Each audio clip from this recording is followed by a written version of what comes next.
ओम शांति। आमतौर पे जब भाई बहनों से पूछा जाता है कि हमें कौन सी अवस्था प्राप्त करनी है, तो लोग समझते हैं कर्मातीत अवस्था, या हम लक्ष्मी नारायण बनना चाहते हैं। लेकिन बहुत सारे स्टेजेस हैं जो हमें क्रॉस करने हैं। तो इस वर्तमान जीवन में सबसे पहली जो हमारी अवस्था होती है वो होती है जीवन मुक्त अवस्था। जीवन मुक्त अवस्था तो बहुत ऊंची अवस्था, जिसमें अगर मेरे जीवन में सुख आ रहा है, दुख आ रहा है, कुछ फर्क नहीं पड़ रहा, साक्षी, निश्चिंत, और कर्म योगी बन के कर्म भी करना। तो मैं समझता हूँ जीवन मुक्त के भी पहले, जीवन मुक्त हम बन जाए उसके पहले क्या होना चाहिए, कौन सी अवस्था चाहिए जीवन मुक्त के पहले भी, जीवन मुक्ति अवस्था के पहले कौन सी अवस्था? और वो है हमारी कर्म योगी अवस्था। कर्म करते हुए हमारा योग जब तक नहीं लग रहा है, बीच बीच में हम बाबा को भूल जा रहे हैं, तो जीवन मुक्त तो बहुत दूर की बात है। और कर्म योग भी पहले कौन बन सकता है? कर्म योगी वो पहले बन सकता है जिसका कम से कम बैठ कर योग लगता है। अगर हमारा बैठ कर ही योग नहीं लगता है, तो कर्म योगी तो बहुत दूर की बात है। तो देखिए हमारी स्टेजेस कितने सारे डिवाइड होते हैं।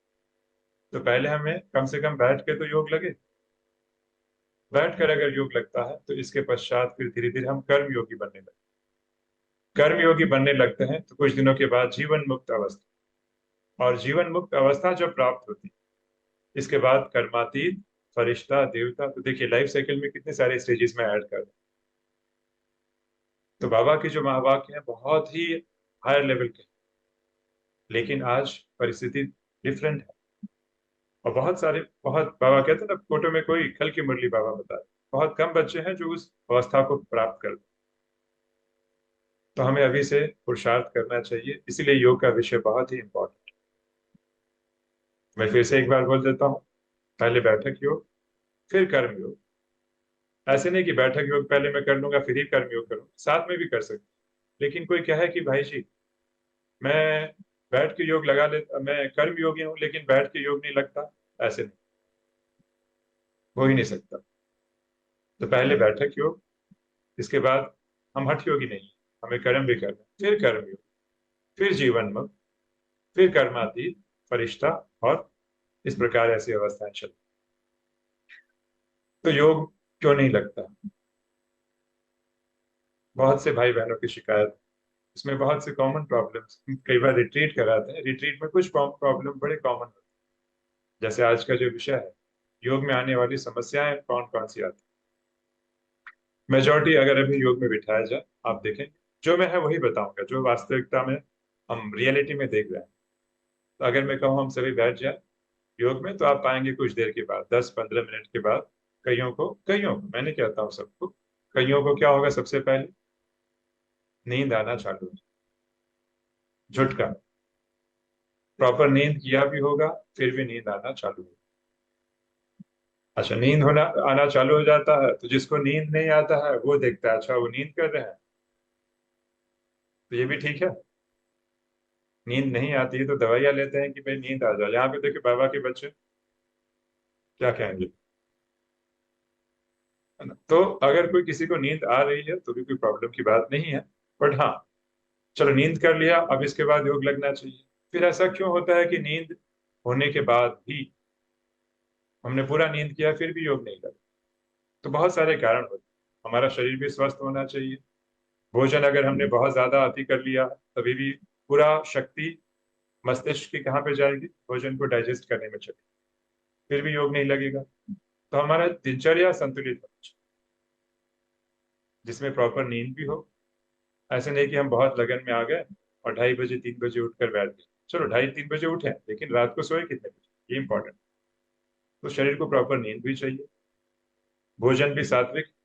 हम सात्विक भोजन मतलब थोड़ा कम, भले एक रोटी कम खाएंगे चलेगा, हल्का भोजन, लाइट। फिर हमारा विचार, मन के विचार कैसे, उसके लिए प्रॉपर मनन चिंतन, जिसमें हमारी मुरली आ जाती है। मुरली तो चाहिए ही चाहिए, मुरली आत्मा का भोजन। फिर बीच बीच में साइलेंस, 1-1 मिनट ड्रिल या ट्रैफिक कंट्रोल आ जाता है, और फिर शाम को नुआ शाम का योग। तो ऐसे ब्राह्मण दिनचर्या अगर हम फॉलो करते हैं प्रॉपरली, प्लस मोस्ट इम्पॉर्टेंट, हमारे बाहर मुक्ता के दरवाजे पर। ब्राह्मण दिनचर्या कई बार कह सकते हैं भाई जी फॉलो करते हैं फिर भी योग नहीं लगता, क्यों? बाहर मुक्ता बहुत ज्यादा। और बाहर मुक्ता ज्यादा क्यों? सिंपल, क्योंकि मन के अंदर अशांति है। क्योंकि जो मेरे मन के अंदर अंदर रस नहीं आ रहा है, इसीलिए रस बाहर ढूंढा जाता है। बात करके रस, कई बार हम सुनते हैं भाई जी हम तो बहुत सारे नेट पे क्लासेस पूरे दिन सुनते हैं, वो भी बाहर मुक्त है। That is also extroverts. कभी कभी हमने कुछ क्लासेस सुन लिया, motivation motivation, that's fine, but पूरे दिन उसी पे लगे हैं, क्यों? क्योंकि योग डिफिकल्ट लगता है, सुनना बड़ा कन रस बड़ा अच्छा लगता है। तो we are taking a mental pleasure, we are deriving a mental pleasure, ये भी बाहर मुक्ता ही है, इसको अंतर्मुखी नहीं। थियरी में ज्यादा कर रहा हूँ, प्रैक्टिकल कर ही नहीं रहा हूँ, क्योंकि प्रैक्टिकल से मैं भाग रहा हूँ, अपने आप को बचा रहा हूँ, क्योंकि योग में तो डिफिकल्टी होगी। तो ये भी चीजें होती हैं योग ना लगने के कारणों में। तो बाहर मुक्ता के अगर हमारे दरवाजे पर, और आश्चर्य इसमें है कि कईयों को मालूम ही नहीं कि इसको हम बाहर मुक्ता करें। मुझे याद है एक माता जी कहती भाई जी मैं सब कुछ फॉलो कर लूँ, मैं बाहर मुक्ति नहीं। मैंने बोला फोन टाइम, कॉल टाइम? बोलते भाई जी 4-5 घंटा तो कॉल पे चला जाता। बोला क्या करती है? भाई जी मैं ज्ञान सुनाती। ज्ञान सुनाते, कितना ज्ञान सुनाते हैं फोन? ज्ञान सुनाना बुरी बात नहीं, बट हर चीज की एक टाइमलाइन डिफाइन। सिंपल सी बात, पूरे दिन में मन को दौड़ा रहा 24 घंटे, चाहे ईश्वरीय सेवा ही क्यों ना हो, उसमें भी मन और ज्यादा इन्वॉल्वमेंट है। योग में हमारा ध्यान कम है, तो जो मन 24 घंटा आप भगा रहे हैं, आप सोचें कि मैं बैठ जाऊं भक्ति में आज और मन शांत हो जाए, ऐसे नहीं। क्योंकि जैसे ही हम बैठेंगे, मन फिर भी भागेगा, इतना भागेगा कि हम थक जाते हैं, और मन थक जाता है, और थकते ही बॉडी को सिग्नल क्या देता है? मुझे आराम चाहिए। बॉडी को सिग्नल चला जाता है मैं थक चुका हूँ, मुझे आराम चाहिए। तो बॉडी कहती है ठीक है, जो हुक्म है मेरे आका, और नींद आना चालू।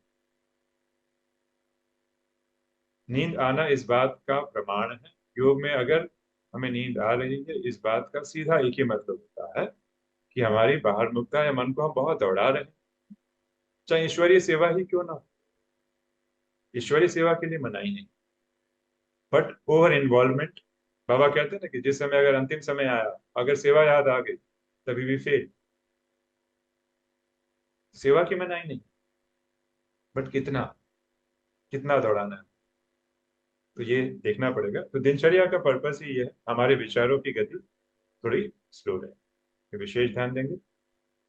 अब प्रश्न ये उठता है कि आखिर क्या कारण है जिससे योग में समस्या आती? मूल कारण आज हम देखेंगे, एक या दो कारण देखेंगे, उसका थोड़ा विस्तार करेंगे। और उस मूल कारण में बाबा ने क्या बोला था? बॉडी कॉन्शियस, देह भान, मैं और मेरा। और हमको लगता है हम तो समझ गए, और मैं समझता हूँ कि अब तक हम में से बहुत लोगों ने नहीं समझा। हमको लगता है कि हम समझ गए, बट अभी भी समझा नहीं। एग्जाम्पल के तौर पे, पहला होता है बॉडी कॉन्शियसनेस, मैं शरीर हूँ, मैं पुरुष, आप स्त्री हैं। पुरुष स्त्री, ये दैहिक भाव, इसको कहते हैं देह भान। मान लीजिए आप बैठे हैं, आपके बगल में कोई ऑपोजिट जेंडर एकदम पास में आके, एकदम पास में बैठ जाए, विल यू फील कंफर्टेबल? हमें कंफर्ट फील होगा? हम कंफर्टेबल फील नहीं करते, हम तो आत्मा है ना। तो कोई अगर ऑपोजिट जेंडर भी पास में आके बैठ जाए, तो हमें अनकंफर्टेबल क्यों फील हो रहा है? रीजन, क्योंकि कहीं ना कहीं मन में भाव है मैं पुरुष वो स्त्री है, मैं पुरुष या स्त्री है, या मैं स्त्री हूँ या वो पुरुष है। बाबा तो कहते हैं मैं आत्मा हूँ, पर फिर भी वो मन में हलचल हो जाती। ये है देह भान, बॉडी कॉन्शियसनेस। और दूसरा होता है, देह भान से जन्म लेता है देह अभिमान, इमेज कॉन्शियसनेस, देह अभिमान। एक अभिमान होता है, बाबा जनरल वर्ड यूज करते हैं, देह अभिमान। बाबा कई बार कहते हैं 5 विकारों में सबसे बड़ा कौन है? काम विकार। काम जीते जगत जी। और दूसरी तरफ बाबा ये भी कहते हैं देह भान है, देह अभिमान है नंबर 1। कई बार ऐसे भी कह देते। तो देह अभिमान क्या होता है? इंग्लिश में इसे हम कहते हैं इमेज कॉन्शियस। देह अभिमान, और उसके लिए 2 शब्द यूज होते हैं। एक होता है identification with and attachment to. किसी चीज के साथ अपने आप को आइडेंटिफाई करने,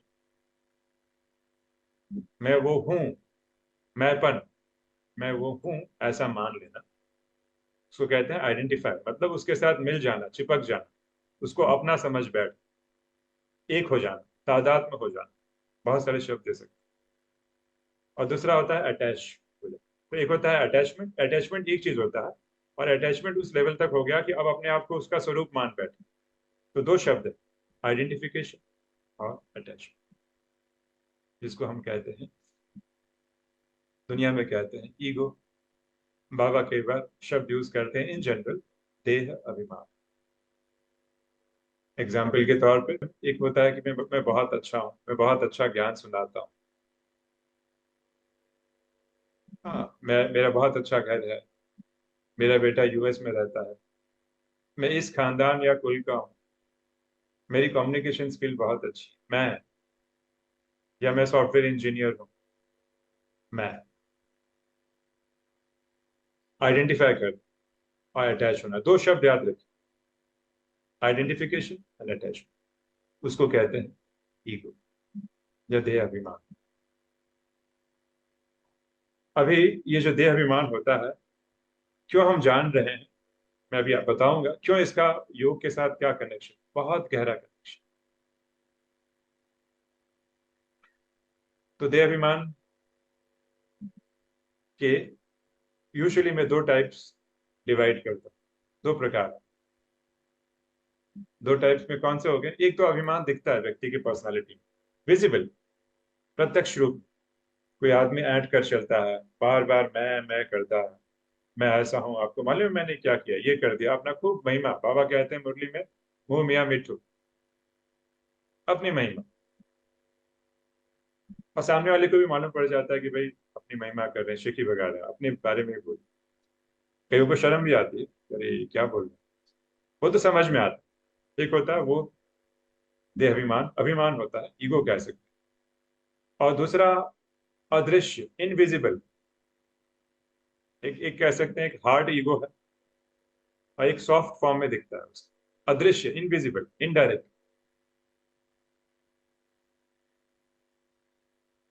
दिखाई नहीं देता। और ये वो लोग होते हैं जो दूसरों को बहुत थैंक यू, सॉरी, प्लीज, हमको लगता है वो कितने हम्बल हैं, डाउन टू अर्थ, भाई कितने हम्बल हैं। देखिए बात बात में थैंक यू बोलते हैं, सॉरी बोलते हैं, प्लीज बोलते हैं, कितने सॉफ्ट स्पोकन है ये।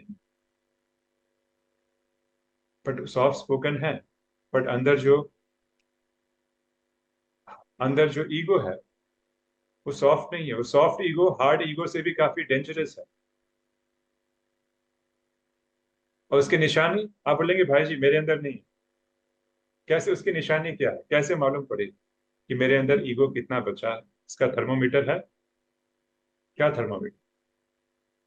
तो इसका थर्मोमीटर भी आज आपको देते हैं, आप यूज कर सकते हैं। भाई थर्मोमीटर बाबा ने दिया हुआ मुरली में। थर्मोमीटर क्या है? कि जहां अभिमान होगा वहां अपमान की महसूसता होगी।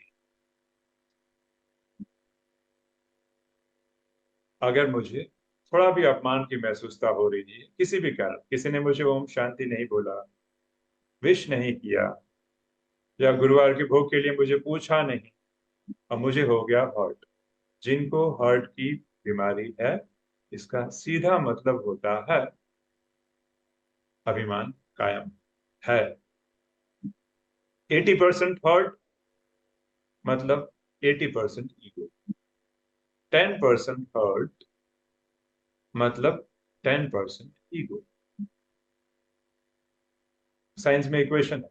सो ego is directly proportional to hurt, equation जैसा हो गया। तो अगर मुझे जानना है कि मेरे अंदर कितना ईगो है, बहुत सरल तरीका है, मैं हर्ट कितना होता।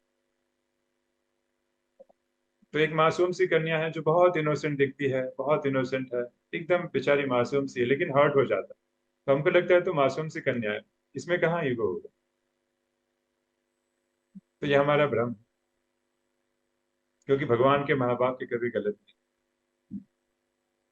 ये पैरामीटर है। अगर आज मुझे अब केवल 2% 5% हर्ट होता है, दैट मीन्स मैंने अपने पे काम किया, ईगो कम हुआ है। तो इसको समझना बहुत जरूरी है। क्योंकि अभी आप बोलेंगे इससे क्या लेना देना है हमारे योग में। ये योग में बहुत बड़ी समस्या है, क्योंकि पूरे दिन जो हमारे व्यर्थ संकल्प चलते हैं, उस व्यर्थ संकल्प को बाबा मुरली में अपवित्रता कहते हैं। क्योंकि व्यर्थ संकल्प मतलब क्या होता है? मानसिक भोगना।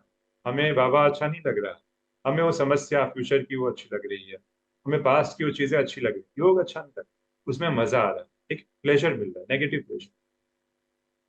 बट ये जो व्यर्थ संकल्प मन में आ रहा है, कामनाएं यहाँ वहां भटक रही है, उसके पीछे जो ड्राइविंग पावर है, दैट इज ईगो। पूरे दिन में जो हमारे बहुत सारे संकल्प आते हैं, उसमें व्यर्थ संकल्प बहुत सारा रहता है। आपने देखा होगा, मैं रिवाइज नहीं करा, 4 प्रकार के थॉट्स आपने देखे होंगे, पॉजिटिव, नेगेटिव, यूजफुल या कॉमन, और चौथा होता है व्यर्थ विचार। पूरे दिन में हमारे सबसे ज्यादा जो विचार होते हैं, वो होते हैं वेस्टफुल थॉट्स। और उसका कारण क्या होता है, और उसके बारे में समझना होगा। देखिए, एक बात बिल्कुल स्पष्ट बता दूं, जब तक हमने अपने माइंड के वर्किंग को नहीं समझा है कि मन कैसे काम करता है, तब तक हम अपनी सूक्ष्म चेकिंग नहीं कर पाते। और जब तक सूक्ष्म चेकिंग नहीं, तब योग में आने वाली समस्याएं हमारी आती ही रहेंगी। तब जीवन मुक्ति बहुत दूर की मंजिल है। सूक्ष्म चेकिंग, मैंने इंटरव्यूज कई बार लिए हैं, मतलब उस भाव से कह रहा हूँ इंटरव्यू। तो मैं सूर्या दादी का इंटरव्यू दे रहा था। सूर्या दादी ब्रह्मा बाबा की लौकिक डॉटर, काफी अच्छे संपर्क में है। तो उनसे पूछा कि भाई आप लोग कैसे योग लगाते थे 14 साल की भट्टी में। तो बोला, एक बार मैंने दीदी को देखा था, दीदी ऐसे बैठी थी, सीधे बैठी थी, लंबे टाइम तक ऐसे बैठी। तो मैंने उनसे पूछा, दीदी आप क्या सोचते हो? तो दीदी बता रही थी कि हाँ, मन में बहुत सारे विचार अगर आते हैं तो भी विचारों को हम साक्षी होकर देखते हैं, फिर हम चिंतन करते हैं।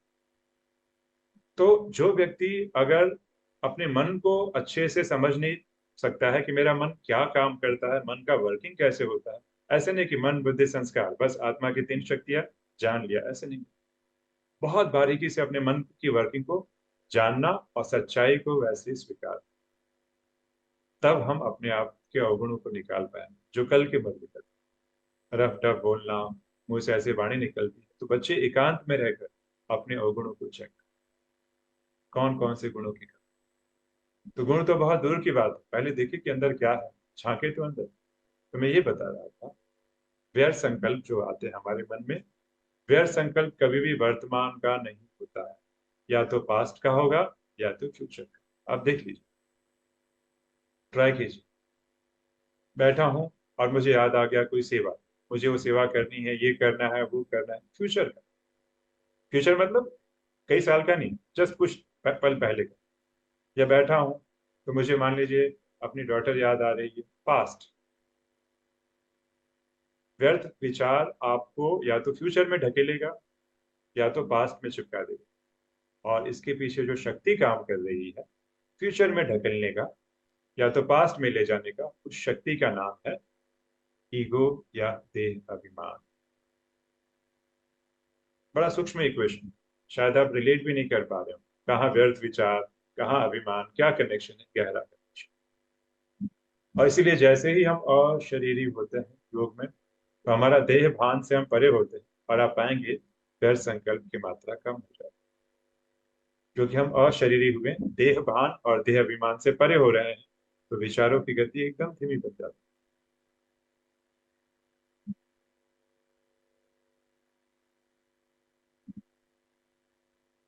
तो अगर योग में व्यर्थ विचार चल रहे हैं, कहीं ना कहीं इमेजिनेशन चल रहा है, कुछ सोच रहे हैं, पीछे ईगो की शक्ति कायम है। मैं बैठा हूँ, एक और एग्जाम्पल देता हूँ। मैं बैठा हूँ, अब मुझे बैठे बैठे मान लीजिए भाई क्रिकेट मैच देखते हैं, है ना, तो उनको लगता है इंडिया हार रहा है, हाँ, ऐसे कल्पना करते हैं कि मैं उस ग्राउंड में बैठ गया हूँ, हर बॉल में सिक्स मार रहा हूँ, इंडिया को लास्ट ओवर में जिता रहा हूँ और बड़ी खुशी का अनुभव कर। क्या हो रहा है, ये डे ड्रीमिंग जो चल रही है, तो ये भी, इसमें भी ईगो की शक्ति काम कर रही है। क्यों? मैं दिखाना चाहता हूँ, देखो मैं क्या हूँ और मैंने कैसे जिता दिया, आप देखो तो मैं कौन हूँ। मैं प्रभावित करने के जितने भी संकल्प होते हैं, हम संकल्प में जो भी कल्पनाएं कर करके किसी को प्रभावित कर रहे होते हैं, क्योंकि प्रभावित करना ईगो का एक लक्षण, वैलिडेशन, एप्रिसिएशन, प्रशंसा मुझे बहुत अच्छी लगती है। जब कोई प्रशंसा करता है तो मुझे बहुत खुशी होती है। इसका सीधा मतलब है, कल अगर आपकी निंदा की जाएगी, उतना ही आप दुखी हो। आपने प्रशंसा की मेरी, राजीव भाई आपने तो बहुत अच्छा क्लास करा, मैं बाहर से शांत हूँ, अंदर गुदगुदी हो रही है, आनंद आ रहा है 80%। तो अगर मुझे 80% आनंद आ रहा है, तो कल मेरी निंदा होगी तो मुझे 80% ही तकलीफ भी होगा, हर्ट होगा। तो सारी चीजें कनेक्टेड है। तो अगर ईगो को चेक करना है तो क्या किया जाए, हर्ट के आधार से नापा जाए। अभी भी मेरे हर्ट के स्वभाव संस्कार हैं, मतलब ईगो जिंदा है। तो हमें से बहुत से लोग आते हैं, बोलते हैं, भाई जी इसके कुछ लक्षण बताइए। ये तो आप बता रहे हैं, कुछ लक्षण बताइए, हम कैसे इस पर विजय प्राप्त करें। ऐसे कोई तरीका बता दीजिए कि मैं विजय प्राप्त कर दूं। तो मैं समझता हूँ पहले ये तो जाने कि ये है क्या, ईगो है क्या। हम जानते हैं ईगो है क्या। हमको लगता है ईगो वाला व्यक्ति बहुत शक्तिशाली, पर देखा गया है कुछ 4-5 कीवर्ड्स में बता रहा हूँ। आप इस पे बहुत अच्छे से मनन चिंतन कर सकते हैं, वरना क्लास काफी विस्तार को होगा। जहाँ ईगो वहीं पे होता है जहाँ पे इनसिक्योरिटी होती है, असुरक्षा की भावना। मैं जो हूँ और मेरे से छिन ना जाए, छिन जाएगा तो मुझे उसको क्या करना है, बचा के रखना है, उसको मुझे कंट्रोल करके रखना। तो जो व्यक्ति इगोइस्टिक होगा, उसके अंदर समझ जाइएगा insecurity 101%, 101%। Without insecurity there is no ego. क्यों? जो मैं हूं, सच में मैं नहीं हूं, लेकिन जो मैं अपने आप को समझता हूं, अगर वो छिन जाएगा तो मुझे क्या होगा, चिंता होगा। तो जहां ईगो वहां इनसिक्योरिटी फिक्स। तो अगर अस समझना है क्या है, गहराइयों को समझना बहुत जरूरी। और जिनको भी चिंता की प्रॉब्लम, भाई जी मुझे बहुत चिंता होती है, एंजाइटी होती है। चिंता मतलब क्या होता है, चिंता का भी कनेक्शन ईगो के साथ, चिंता का डायरेक्ट कनेक्शन भी ईगो के साथ। मैं कुछ एक चीजें बता रहा हूँ, आप हो सकता है शायद रिलेट ना भी कर पा रहे हो, तो नोट कीजिएगा, इस पे गहराई चिंतन कीजिएगा। क्योंकि मुझे कुछ ईगो को हमेशा लगता है कि मैं कम हूं, तो मुझे कुछ होना है, कुछ बनना है। आउट ऑफ रजो प्रधानता इगोइस्टिक व्यक्ति शांति की अवस्था में रहता है। क्यों आज इस विषय की चर्चा हो रही है? क्योंकि पुरुषार्थी जीवन में भी हमें अकेलापन लगता है, अतृप्ति लगती है, अतृप्त, खालीपन, शांति का अनुभव ना होना, ये सारे के सारे ईगो के लक्षण है। सूक्ष्म ईगो जिंदा है। मैं देखिए इस बात इसलिए बता रहे हैं, दूसरों के लिए नहीं, हम दूसरों में चेक ना करें, हम पहले स्वयं में चेक करें। कंपैरिजन, जहां कंपैरिजन है दैट मीन्स वहां पे ईगो है। कंपैरिजन बिना, कंपैरिजन का मतलब ही ईगो है। ये वो, उस सेंस में, पॉजिटिव सेंस में नहीं। क्यों कंपैरिजन करना? नहीं मैं कम हूं, मुझे कुछ बनना है, कुछ बन के दिखा देना है, मुझे कुछ बनना है। आप जो हो शांत रहो ना, संतुष्ट। संतुष्टता का मतलब ये नहीं कि बस पुरुषार्थ ना करना, नेगेटिव नहीं लेना। और बनना है और कुछ होना है, अरे भाई जो आप हो रहो, नहीं मुझे और बनना है, और कुछ करना है। क्यों करना है, किसको दिखाना है? Because I want to prove who am I. देखो मैं कुछ हूं, अब पूरी दुनिया जाने कि मैं कितना बड़ा हूं, मेरी ख्याति फैले। और क्योंकि अंदर चाहत है कुछ होने की, इसलिए जब दूसरे महारथियों को देखेंगे तो उससे बहुत जल्दी प्रभावित, जो कि मेरे में नहीं है और वो सामने वाले में है, तो मुझे बहुत अच्छा लगता। तो आप बोलेंगे भाई जी तो बहुत अच्छा है अगर हमें बीमारी मालूम पड़ जाए। देखिए क्या होता है, इसकी भी अलग अलग अवस्थाएं होती हैं। एक होता है हायर लेवल ऑफ ईगो, एक होता है मीडियम ईगो है, और तीसरा होता है बहुत कम आत्मा। और ये बीमारी ऐसी है कि ये हमारे जीवन मुक्त और कर्मातीत अवस्था तक भी कहीं ना कहीं सूक्ष्म रूप में रहती, क्योंकि जैसे जैसे हम ज्ञान में आगे बढ़ते हैं हमारा ईगो भी बहुत अच्छे तरीके से रिफाइन हो जाता है।